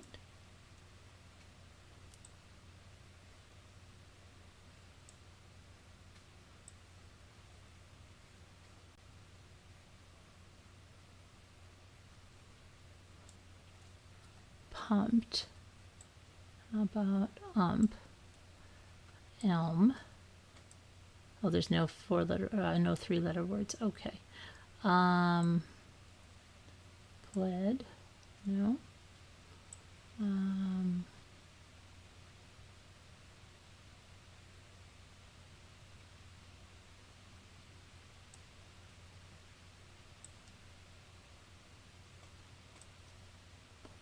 Okay.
Okay, which order are we gonna have here?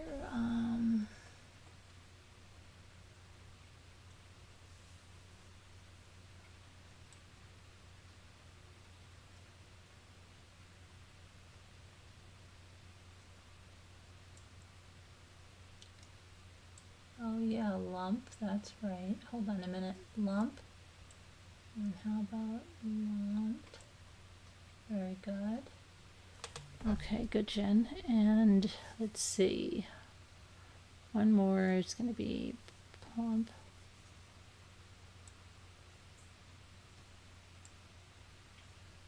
Nope.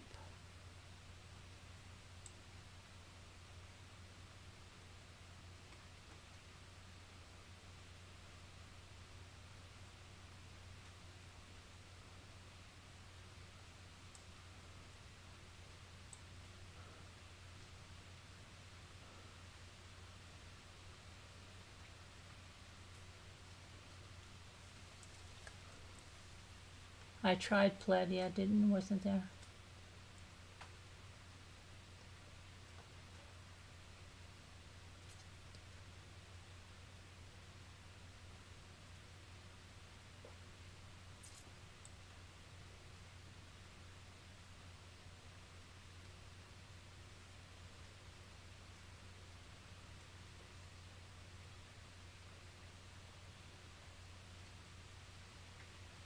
Used to play text twist. I've never heard of that, text twist. Never heard of that. We always do this to get our mind onto something better than what some of the stuff we've discussed. Yeah, no more 4-letter words. There's only one 5-letter word that we need.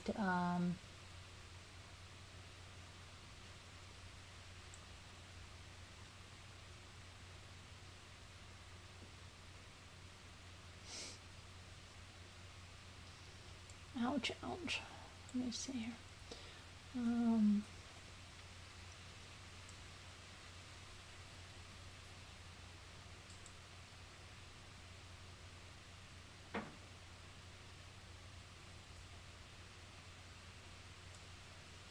Upped. Okay, it's upped. Ah.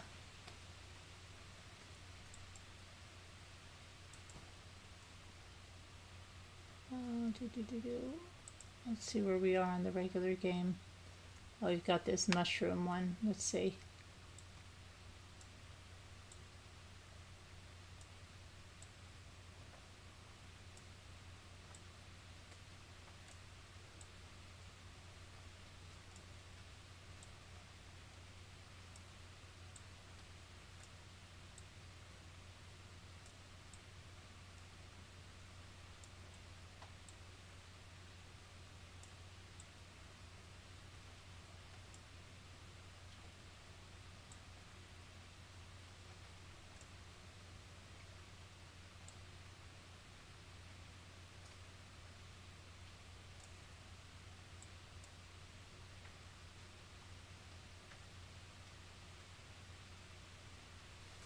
Okay, let's see.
Okay, let's see.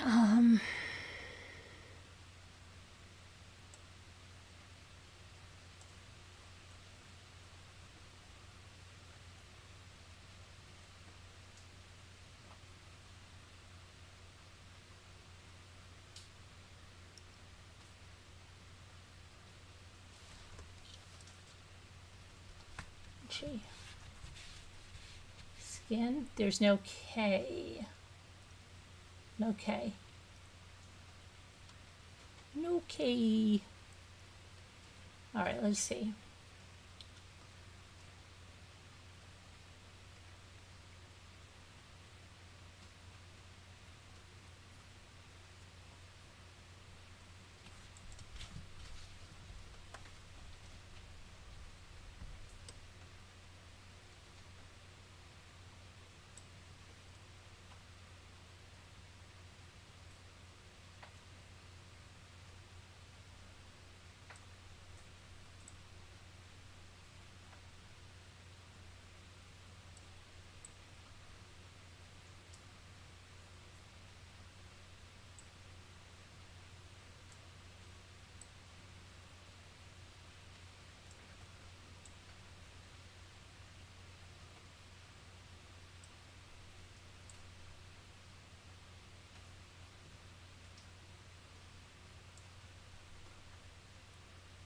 Good night, Frilly. Get some rest. Good night. What am I gonna...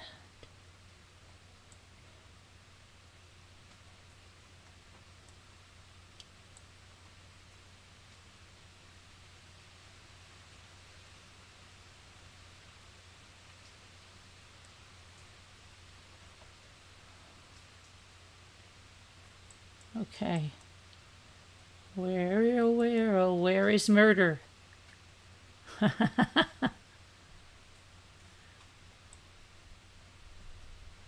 am drawing a...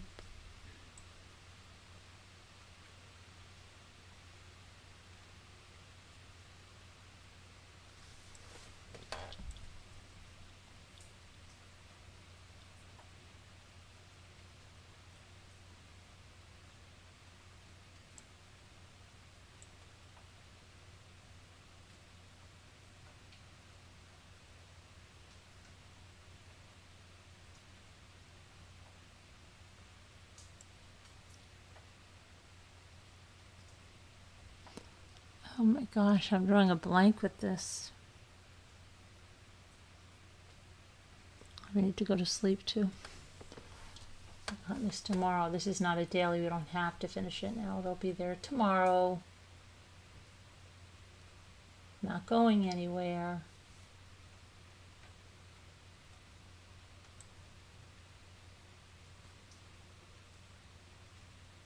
Oh my gosh, this is so silly.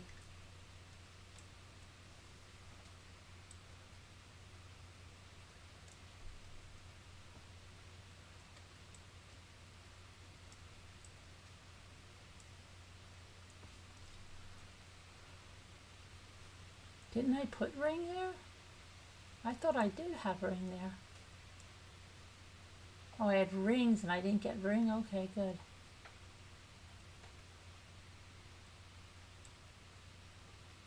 Did I do sign? No.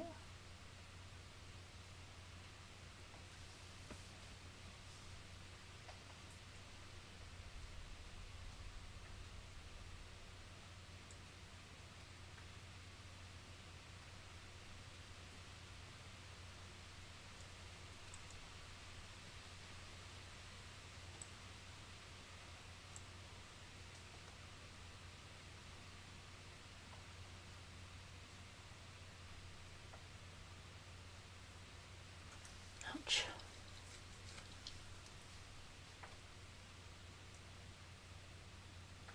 Good night.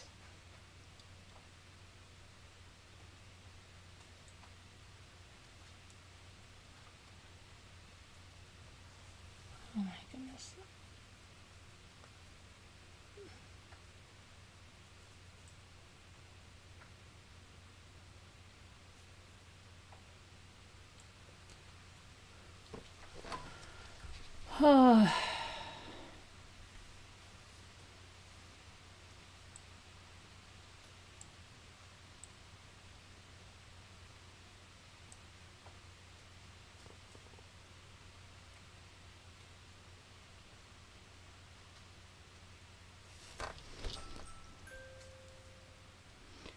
where Murder of Crows is. She's okay.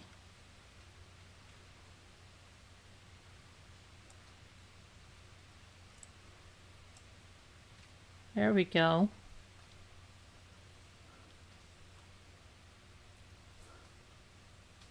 There we go. Let's see.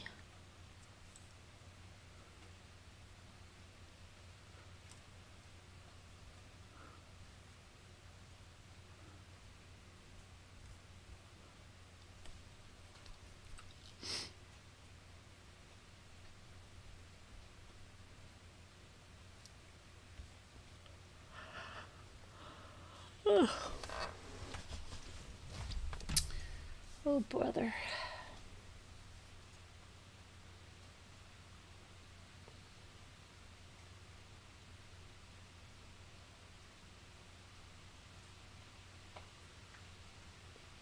What is that? Someone told me long ago there's a calm before the storm. Well, I know.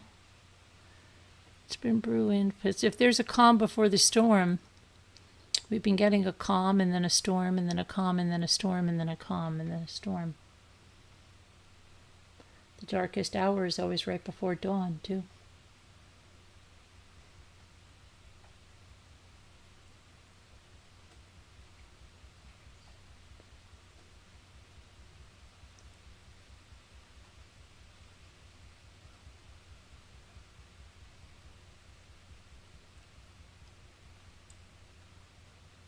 The dark and lonely night.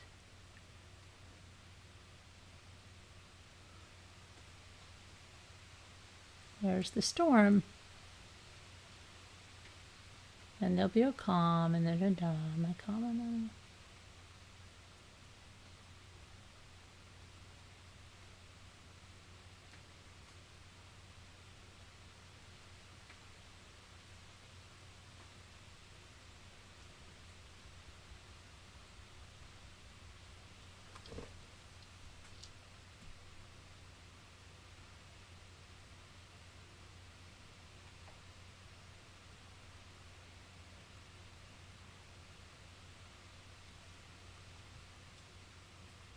I don't know about Murder of Crows. What do you mean?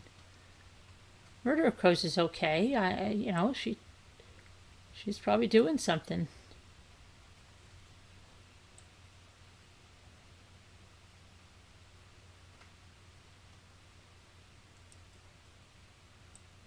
It's the summer. People have things to do and things to talk about.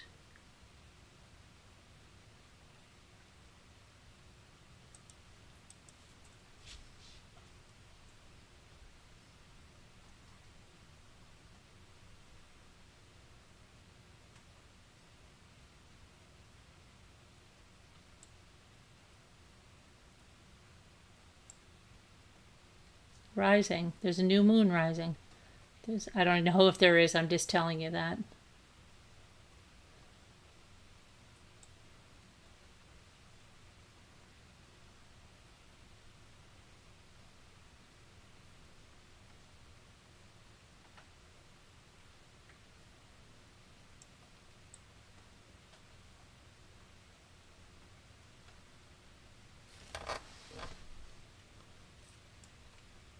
Wait a minute.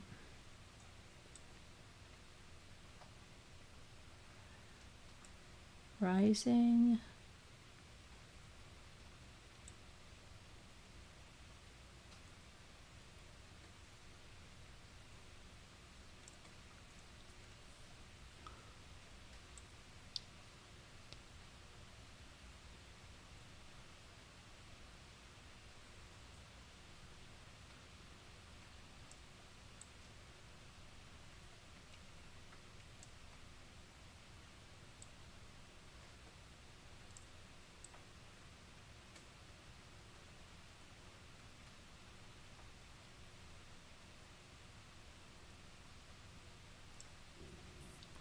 No, that's not going to be right.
Oh, I'm getting there slowly but surely.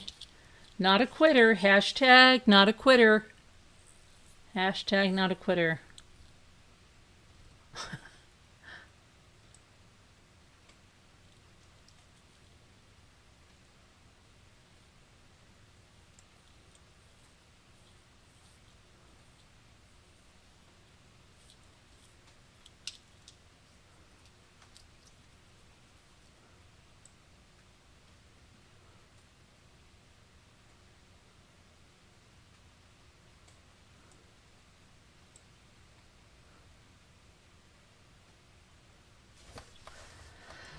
Oh, let's see. Let's see.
Oh, Rosemarie D'Alessandro wants to come on and tell us about her new version of Joan's book. So we have to.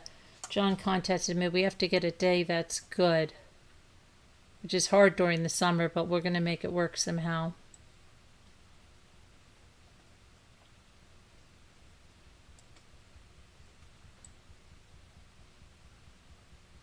I have so many authors wanting to come on too, and I kind of like push that to a little bit to the side. Maybe I should start doing that again.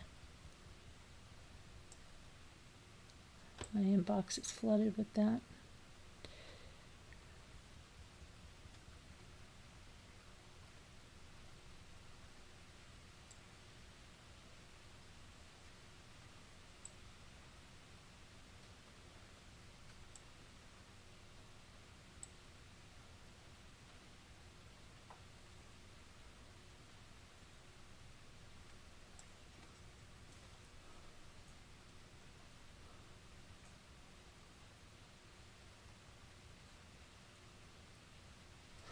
Huh? You can try with all your might. This committee is connected to. Oh, I thought you said to me about getting Rosemary on here. I'm like, what? Okay. Now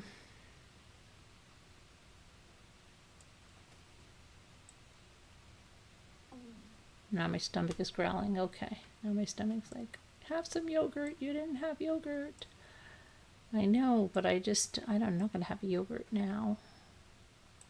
It's not happy with just iced coffee. It is not. Oh, my goodness. Let's see what we're going to do here. What are we going to do here?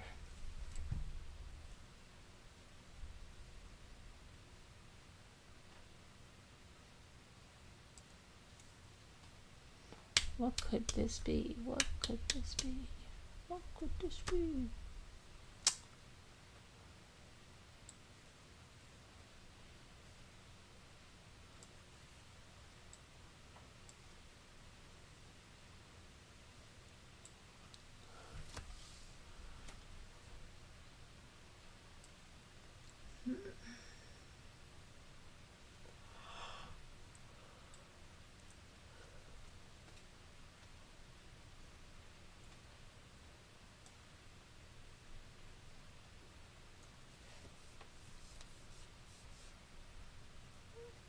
What?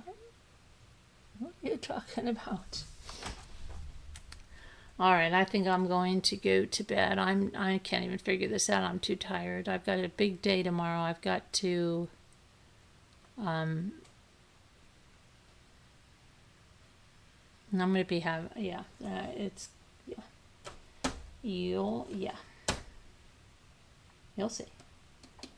All right, have a good one, and thank you for hanging with me. God bless, and prayers for everyone in the community. We all need them. And may you stay well and be kind. And thank you for hanging out here and supporting the channel. Thank you to the moderators. Thank you to the people that watch us. Thank you to the members and everybody, Patreons, everyone that supports the channel. We appreciate you. So have a good night, everybody. Good night.